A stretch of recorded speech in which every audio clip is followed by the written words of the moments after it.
الحمد للہ رب العالمین والصلاة والسلام علی خاتم النبیین اما بعد فاعوذ باللہ من الشیطان الرجیم بسم اللہ الرحمن الرحیم وَلِيَعْلَمَ الَّذِينَ نَافَقُوا وَقِيلَ لَهُمْ تَعَالَوْا قَاتِلُوا فِي سَبِيلِ اللَّهِ أَوِ ادْفَعُوا قالوا لو نعلم قتالا لاتبعناكم هم للكفر يومئذ أقرب منهم للإيمان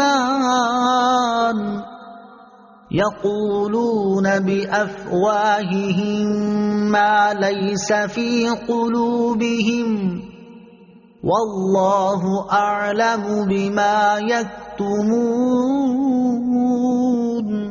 ترجمہ، اور اس لیے پہنچی کہ اللہ منافقوں کی پہچان کرا دے، اور جب ان سے کہا گیا کہ آؤ اللہ کی راہ میں جہاد کرو یا دشمنوں سے دفاع کرو تو کہنے لگے اگر ہم اچھے طریقے سے لڑنا جانتے، یا کہنے لگے اگر ہم اس لڑائی کو صحیح سمجھتے تو ضرور تمہارا ساتھ دیتے۔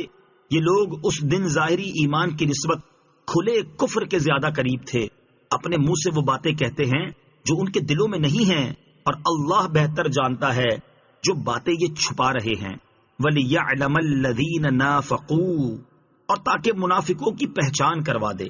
غزوہ احد میں مسلمانوں کے نقصان اٹھانے کی حکمتوں کو متعدد مقامات پر بیان فرمایا گیا ہے، جس میں بہت بڑی حکمت مسلمانوں اور منافقوں کے درمیان امتیاز ظاہر کرنا تھا۔ چنانچہ یہاں پر بھی فرمایا گیا کہ مسلمان لشکر کو میدان احد میں اس لیے تکلیف پہنچی تاکہ اللہ عز و جل لوگوں کو منافقوں کی پہچان کرا دے، کیونکہ منافقوں کی حالت یہ تھی کہ جب جنگ احد شروع ہونے سے پہلے عبداللہ بن ابی وغیرہ منافقوں سے کہا گیا کہ آؤ اللہ عز و جل کی راہ میں جہاد کرو، یا صرف ہمارے ساتھ مل کر ہماری تعداد بڑھاؤ جس سے ایک قسم کا دفاع مضبوط ہوگا، تو یہ منافق کہنے لگے کہ اگر ہم اچھے طریقے سے لڑنا جانتے، یا کہنے لگے اگر ہم اس لڑائی کو صحیح سمجھتے تو ضرور تمہارا ساتھ دیتے۔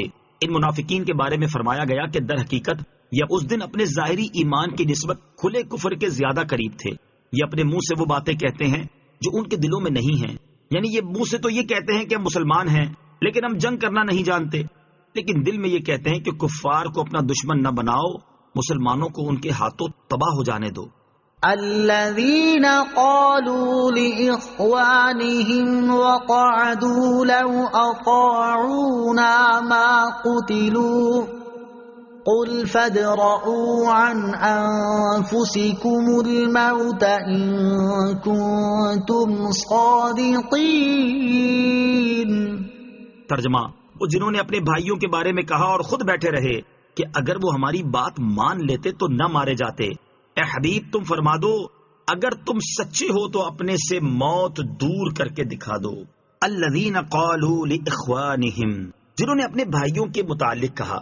منافقین نے احد میں شہید ہونے والوں کے بارے میں کہا کہ اگر یہ لوگ ہماری بات مان لیتے اور ہماری طرح گھر بیٹھے رہتے تو مارے نہ جاتے۔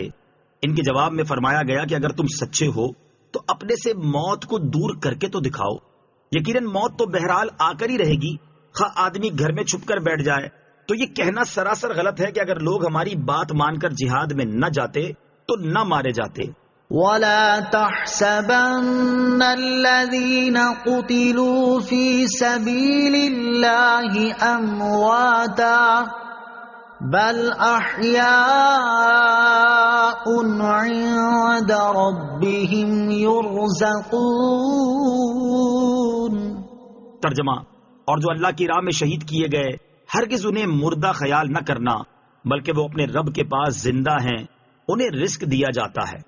وَلَا تَحْسَبَنَّ الَّذِينَ قُتِلُوا فِي سَبِيلِ اللَّهِ أَمْوَاتًا، اور جو اللہ کی راہ میں شہید کیے گئے ہرگز انہیں مردہ خیال نہ کرنا۔ شان نزول، اکثر مفسرین کا قول ہے کہ یہ آیت شہدائے احد کے حق میں نازل ہوئی۔ حضرت عبداللہ بن عباس رضی اللہ تعالیٰ عنہما سے مروی ہے کہ سرکار دو عالم صلی اللہ تعالیٰ علیہ وسلم نے ارشاد فرمایا، جب تمہارے بھائی احد میں شہید ہوئے تو اللہ تعالیٰ نے ان کی ارواح کو سبز پرندوں کے جسم عطا فرمائے، وہ جنتی نہروں پر سیر کرتے پھرتے ہیں، جنتی میوے کھاتے ہیں، سونے کی ان کندیلوں میں رہتے ہیں جو عرش کے نیچے لٹک رہی ہیں۔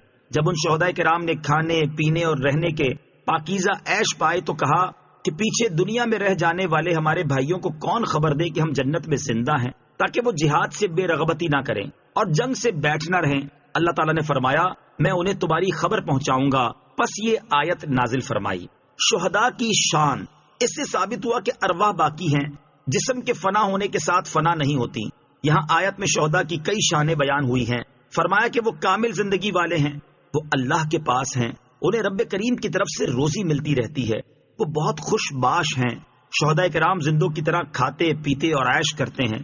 آیت مبارکہ اس پر دلالت کرتی ہے کہ شہیدوں کے روح اور جسم دونوں زندہ ہیں. علماء نے فرمایا کہ شہداء کے جسم قبروں میں محفوظ رہتے ہیں، مٹی ان کو نقصان نہیں پہنچاتی. اور صحابہ رضی اللہ تعالیٰ عنہم کے زمانے میں اور اس کے بعد اس بات کا بکثرت معائنہ ہوا ہے کہ اگر کبھی شہداء کی قبریں کھل گئیں تو ان کے جسم تر و تازہ پائے گئے.